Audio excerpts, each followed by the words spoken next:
आज हम स्टार्ट करेंगे क्लास 9 एक्सरसाइज 6.1 का क्वेश्चन नंबर 4। क्वेश्चन नंबर 4 क्या है हमारा, x प्लस वाई इक्वल है w प्लस जेड के, then prove that A O B is a line. ठीक है, x प्लस वाई यानी कि ये पूरा इक्वल है इस पूरे के, तो हमें प्रूव करना है कि A O B is a line. अगर हमने प्रूव कर दिया कि x प्लस वाई या w प्लस जेड में से किसी एक को 180 के इक्वल प्रूव कर दिया तो हमारी ए ओ बी एक लाइन हो जाएगी। ठीक है, 180 के इक्वल प्रूफ करना है, क्योंकि जो भी 180 का होता है वो लीनियर पेयर होता है और लीनियर पेयर हमेशा स्ट्रेट लाइन पे बनता है। ठीक है, हमें गिवन है x प्लस वाई इक्वल है w प्लस जेड के, तो हम कैसे लिख सकते हैं, x plus y plus w plus z equal होगा आपका 360। ठीक है, ये सब मिलके क्या बनाएंगे, complete angle. x y w z मिलके बनाएंगे कंप्लीट एंगल, और कंप्लीट एंगल होता है आपका 360 का। इसी तरह से x प्लस वाई हम यहाँ ब्रैकेट लगा सकते हैं। क्वेश्चन में गिवन है x प्लस वाई इक्वल है w प्लस जेड के, कहीं पे x प्लस वाई होगा तो हम उसकी जगह w प्लस जेड लिख सकते हैं, और कहीं पे w प्लस जेड होगा तो उसकी जगह हम x प्लस वाई लिख सकते हैं। ठीक है, तो x प्लस वाई और w प्लस जेड की जगह भी हम क्या लिख देंगे, x plus y equal 360। x plus y और x प्लस वाई हो जाएगा हमारा 2x प्लस वाई इक्वल होगा आपका 360। ये 2 इधर मल्टीप्लाई में है, जब भी ब्रैकेट में होता है तो उसका मतलब होता है मल्टीप्लाई, इधर आने के बाद हो जाएगा डिवाइड, तो 360 अपॉन 2, 2 से इसकी कटिंग हो जाएगी, 2 1 2, 2 8 16, 0 का 0, तो x प्लस वाई इक्वल हो गया आपका 180 के। ठीक है, x प्लस वाई इक्वल हो गया 180 के, तो इस वजह से ये लीनियर पेयर बना रहा है, तो x प्लस वाई, तो therefore A O B is a line. ठीक है, अब आते हैं क्वेश्चन नंबर 5 पे। क्वेश्चन नंबर 5 क्या है हमारा, क्वेश्चन नंबर 5 में कह रहे हैं P O Q is a line. P O Q एक लाइन है, ray O R is perpendicular to line P Q. ठीक है, एक रे है ओ आर जो परपेंडिकुलर है, जो किस पे परपेंडिकुलर है, पी क्यू पे, पी क्यू लाइन पे परपेंडिकुलर है। जब भी परपेंडिकुलर होता है तो उसका मतलब होता है 90 का एंगल बना रहा है। ठीक है, another ray O P and O R prove that angle R O S equal होगा 1/2 angle Q O S minus angle P O S. हमें प्रूव करना है कि ये हमें प्रूव करना है।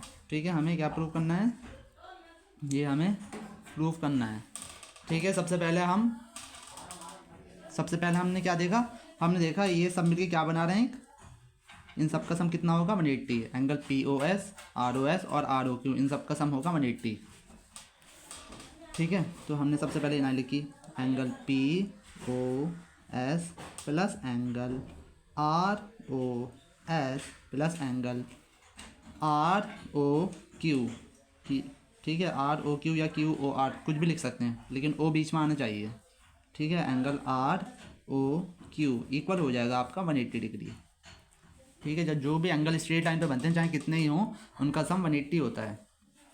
एंगल पी ओ एस हमें नहीं पता, आर ओ एस भी हमें नहीं पता, angle P O S as it is लिखेंगे और एंगल आर ओ एस भी हम एज इट इज़ लिखेंगे, लेकिन हमें आर ओ क्यू पता है, आर ओ क्यू ये परपेंडिकुलर बना रहा था तो इसका मतलब ये 90 डिग्री का है, इक्वल हो जाएगा आपका 180।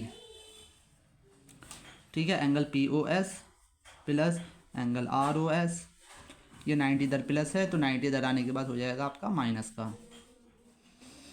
ठीक है, एंगल पी ओ एस इसको एज इट इज़ लिखते रहेंगे plus angle R O S.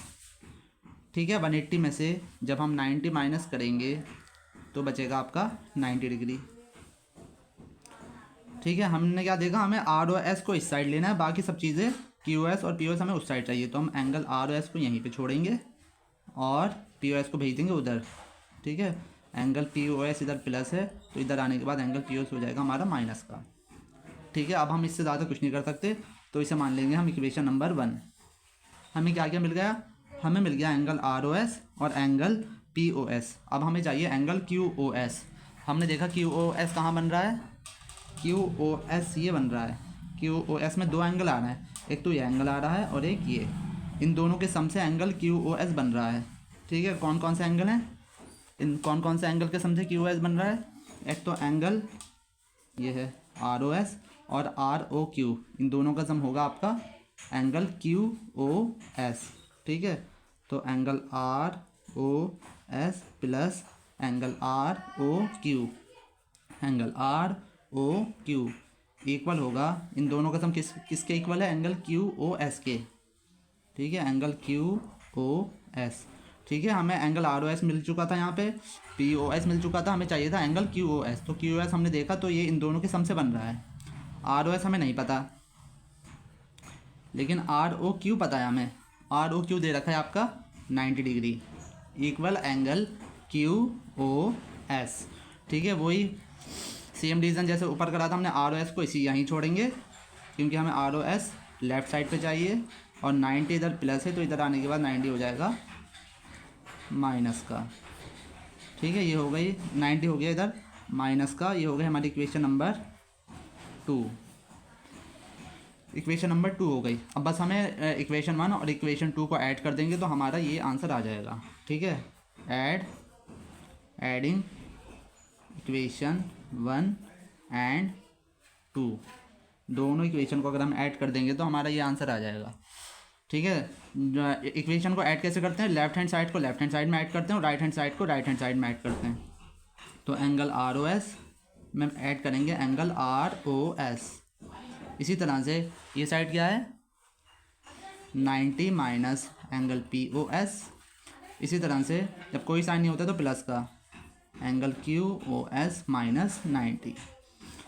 ठीक है, 90 यहाँ प्लस का है और 90 यहाँ है माइनस का, तो 90 से 90 हो जाएगा आपका कैंसिल। इसी तरह से एंगल आर ओ एस और एंगल आर ओ एस कितना हो गया, twice of angle R O S. यहाँ पे क्या बचा, angle P O S plus angle Q O S. ठीक है, यहाँ 2 डिवाइड में है तो 2 इधर आने के, यहाँ 2 मल्टीप्लाई में है तो इधर आने के बाद 2 हो जाएगा आपका डिवाइड में। ठीक है, जब भी इस तरह से होता है तो इसको इस 1/2 करके लिख सकते हैं क्योंकि ये 2 का ये इधर आने के बाद डिवाइड हो जाएगा। ठीक है, यहाँ पे पहले कौन सा लिखा है, पहले क्यू ओ एस लिखा है और P O S. Q O S हमारा कौन सा है, प्लस का एंगल क्यू ओ एस। ठीक है, minus angle P O S. ठीक है, अब आपका ये आ गया R O S equal to 1/2 angle Q O S minus angle P O S. तो आ गया हमारा हैंस प्रूफ। अगर आपको वीडियो समझ में नहीं आया तो वीडियो पीछे करके दोबारा देख लें। अब आते हैं क्वेश्चन नंबर 3 पे।